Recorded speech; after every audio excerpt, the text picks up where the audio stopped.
a destination known for its ornate temples, bargain shopping, and heavy traffic. And of course, a vibrant street food scene.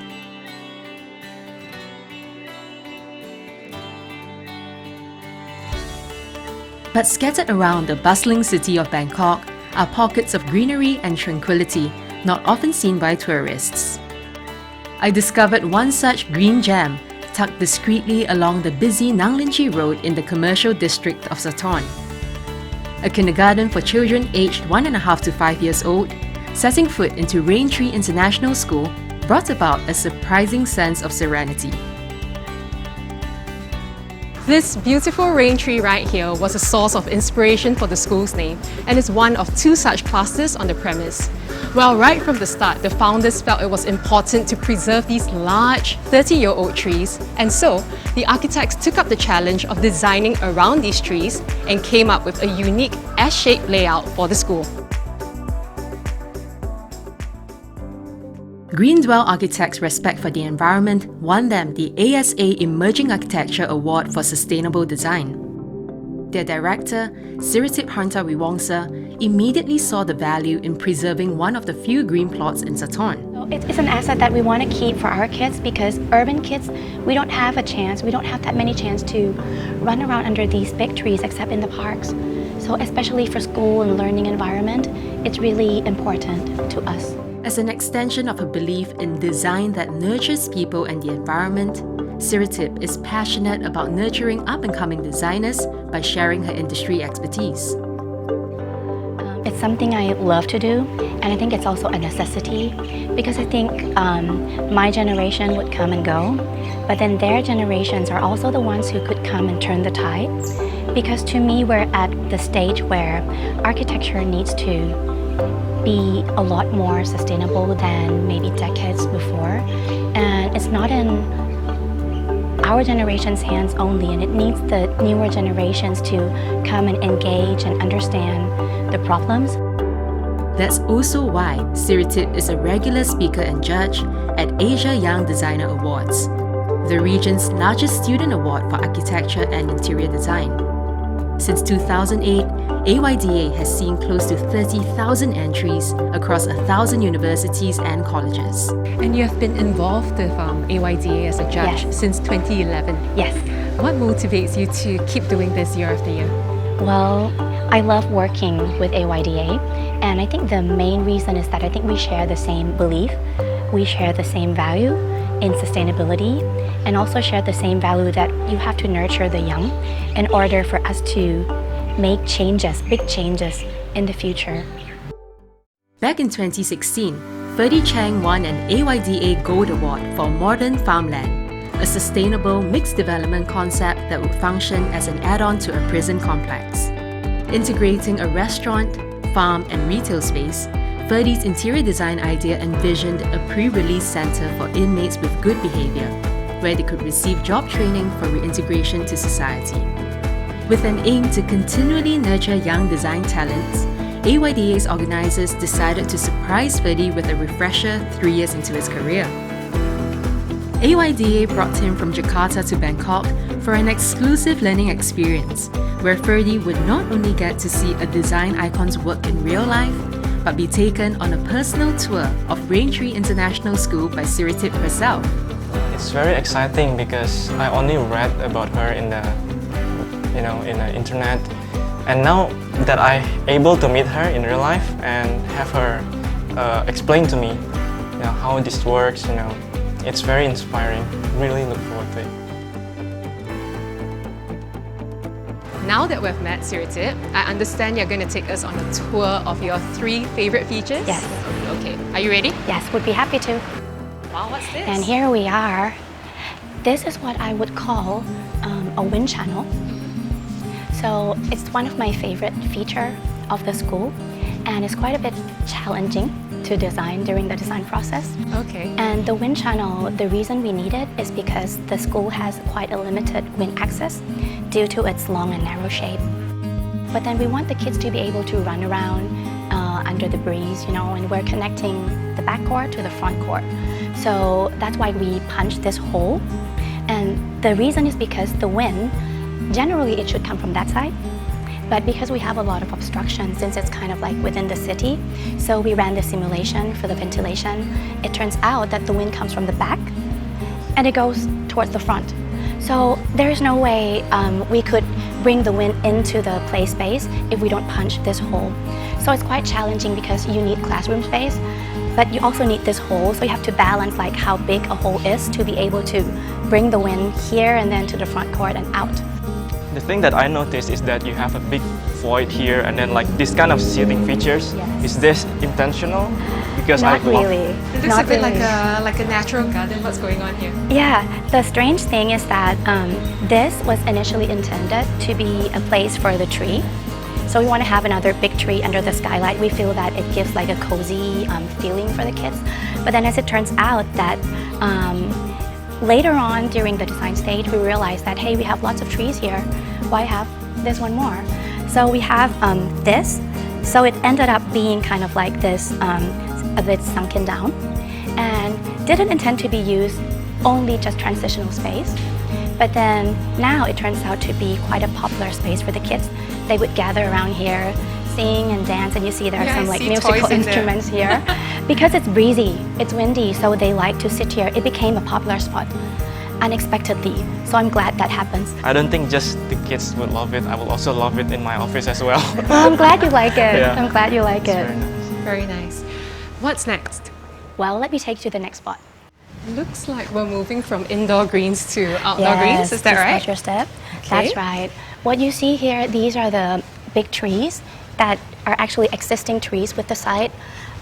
Very old, actually. So these are the playground, and that's another of my favorite feature of the school. What you'll see here is that you have this playground, which are designed around the existing one group of trees. And then if you were to look across that wind tunnel, you will see another playground at the front, which is a more active playground, kind of like a tree house thing. Those are another existing groups of trees. Oh, you would also see squirrels there. Oh, wow.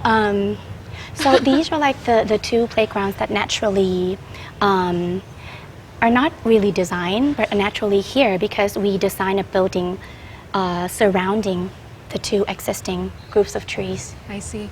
So the line of vision seems to be very good. I can see what's going on from this playground to the other one. Did you do that intentionally? That's actually unintended, but it's really good in terms of when you have one teacher standing over there, then he or she could like stand and see everything, see all the children playing, which is a really good in terms of safety for the kids. I can see why you like it so much. So you still have one final feature to show us, right? That's correct. Okay. So, shall we go? Okay. Please follow me.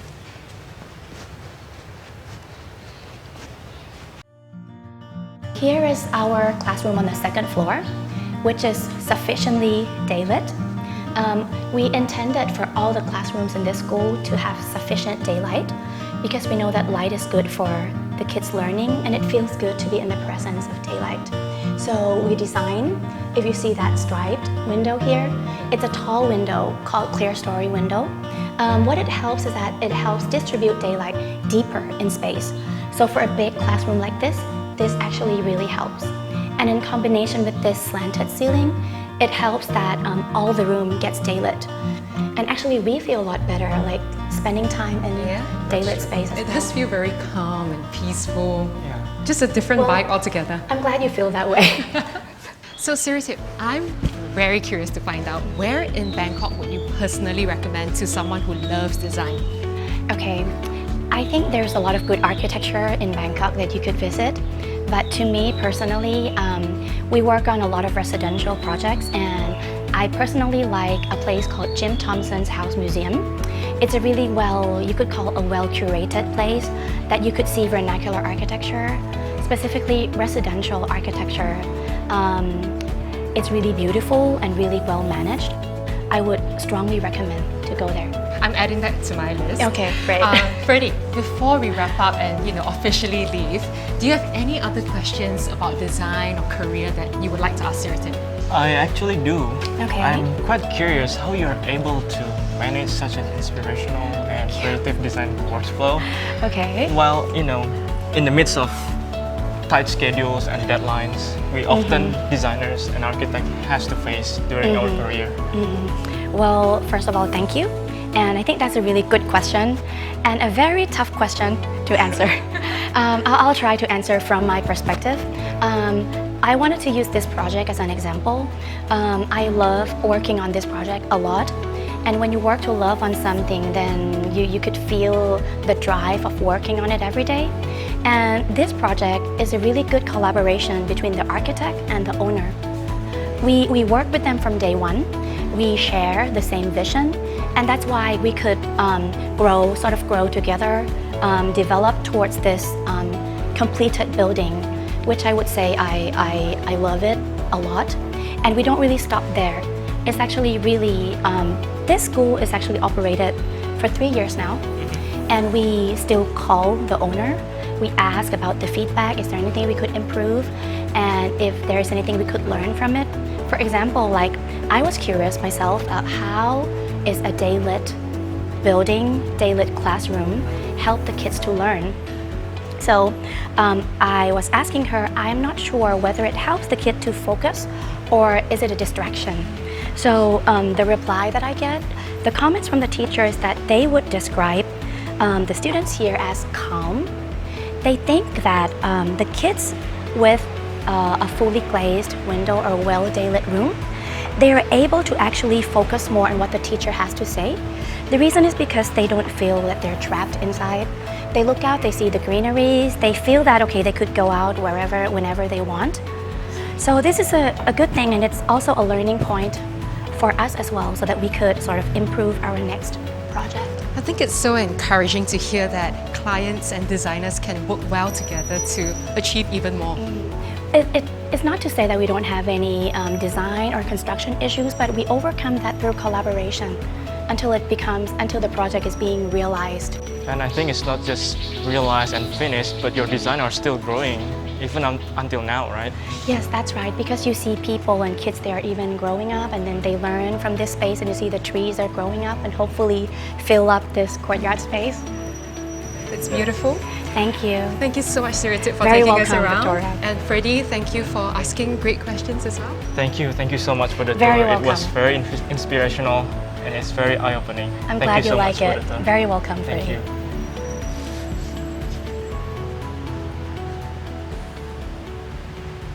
How do you think you can bring back what you learned today to what you do in interior design?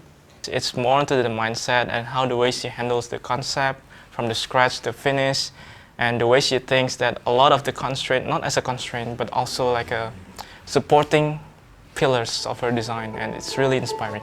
The way she preserved the trees and she built around the trees instead of like chopping it down and planting a new one, which is usually the case, and I think that's very good. I understand you're about 3 years into your career now as an interior designer.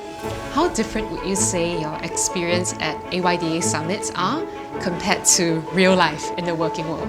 Obviously, it's very different because in the workplace it's more like a grind. In AYDA, it's very refreshing experience because not only you get to meet a lot of colleagues from many different cultures, countries, and you can exchange thoughts. They have different visions but similar. They want the future to be better through designs and architectures. And to be able to share that with your colleagues, with the seniors, with the speakers, it's really a rare chance of opportunities.